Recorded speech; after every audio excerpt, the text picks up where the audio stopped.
Yaman maraqlı deyə, qulaq asın. Qızımızın adını Sevgi, oğlumuzun adını Ayxan qoymaq istəyirik. Amma icazə vermirlər. Bu bizim haqqımızdır. Səssiz qalmayacağıq. Ad seçmək dünyanın ən sadə işi olmalıydı. Amma türkçə olduqda sadə olmur. Adı bizim kimliyimizdir, onu biz seçməliyik. Mən balamın adını seçə bilmirəm. Mənim balamın adı türkçə olduğu üçün izin verilmir. Mən balamı öz dilimdə istədiyim kimi səsləmək istəyirəm. Rayət İmaməliyev vətəndaş mövqeyimlə qarşınızdayım. Ad hər kəsin şəxsi kimliyidir. Ad seçməkdə hər kəs müstəqil olmalıdır. Amma mənim də adıma qadağa qoyulub. Adlara qadağa təklifini verənlərdən biri terminologiya şöbəsinin rəisi Sayalı Sadıqovadır. İmzalayan da o vaxtki baş nazir Artur Rasizadə. Elə ən qadağa olunası ad Sayalı və Artur adıdır da. Onda gərək birinci sırada sizin adınız olmalıdır. Məmməd adı olmaz, Rayət olmaz, Sevgi olmaz, Ayhan olmaz. Amma Sayalı Artur adı olar, eləmi? Qəribəsiz, Allah'ın da olsun. Adları da monopoliyalaşdırmışsınız.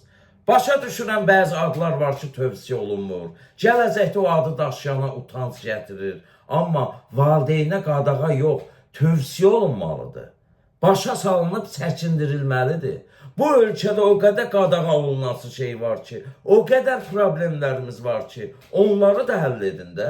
Yoxsa qohumla evlilik olmaz, bildik. O ad olmaz, bu soyad olmaz. Bekarçılıqdan biz də varıq deyə qərar vermək istəyirsinizsə, müharibə veteranıyam, 80 manatımı qərar verin, qaldırın. O mənasız kommunal limitləri qərar verin, ləğv edin. Millilik istəyirsinizsə, qərar verin, ov, yer şəkilçiləri soyadlardan tamamilə yığışdırılsın. Niyə etmirsiniz ki? Adlarla nə işiniz var? Filan ad olmaz, türk adıdır. Anlamıram. Mən türkəmsə övladımın adı türk olmalıdır da, Artur olmalı deyil ki. Mənim Azərbaycanda yaşayan bütün xalqlara, millətlərə hörmətim var. Hamımız vətəndaş olaraq Azərbaycanlıyıq. Amma bu nəslin bir çoxu hələ də anlamır ki, biz türkük, yoxsa Azəri, yoxsa Azərbaycanlıyıq, nəyi? Nəticəsi də bilirsiniz nədir? Öz milli kimliyimizə hörmət qoymadığımız üçün tədbirdə SSR bayrağı dalğalandırılır. Türklüyümüzü dandığımız üçün İranpərəstlər meydan alır, çoxalır. Millətimizi dandığımız üçün Bakı rus dilli şəhər olub, kənddən gəlib kiraya qalanlar da uşaqlarını rus məktəbinə qoyur. Biraz ağır oturub batman gəlin, cənablar.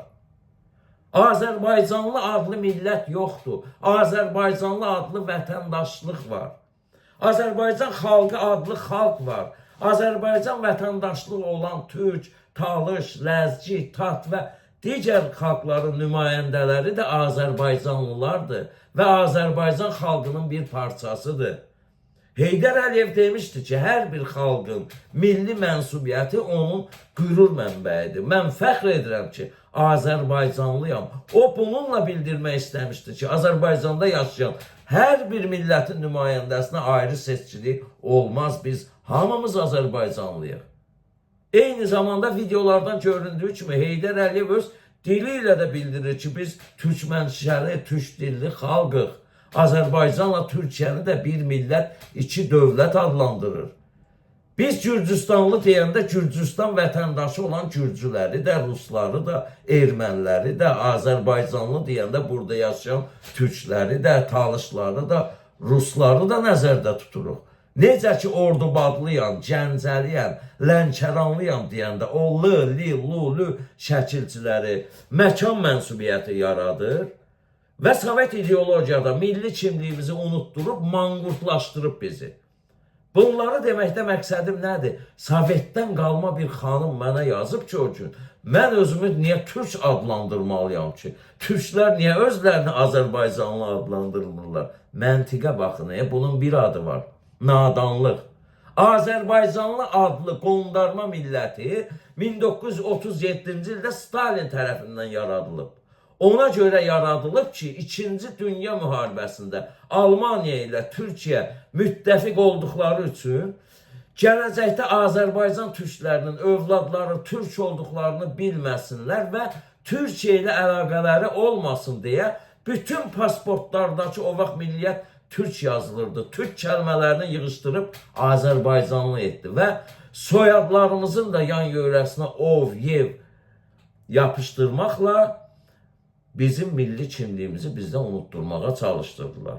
Necə ki, Gürcüstanın Mesxetiya regionunda Türkiyə ilə sərhəddə yaşayan Mesxeti, yəni Axıska türklərini də həmin Stalin kütləvi şəkildə Orta Asiya sürgün etdi ki, Türkiyədən uzaq olsunlar. Biz Azərbaycan türklərini yeni millət adlandıran Stalin və Sovet ideologiyasını bugün də dəstəkləyib özlərini Azərbaycanlı milləti adlandıranlara sözüm var. Ayıbdır. Yığışdırın özünüzü.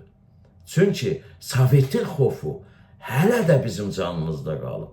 Yaşasın müstəqil Azərbaycanımız, yaşasın Azərbaycanda yaşayan bütün xalqlar və hamı kimi də mən öz millətimi, türk olmağımı qəbul edib qürur duyuram. Özünüzə yaxşı baxın.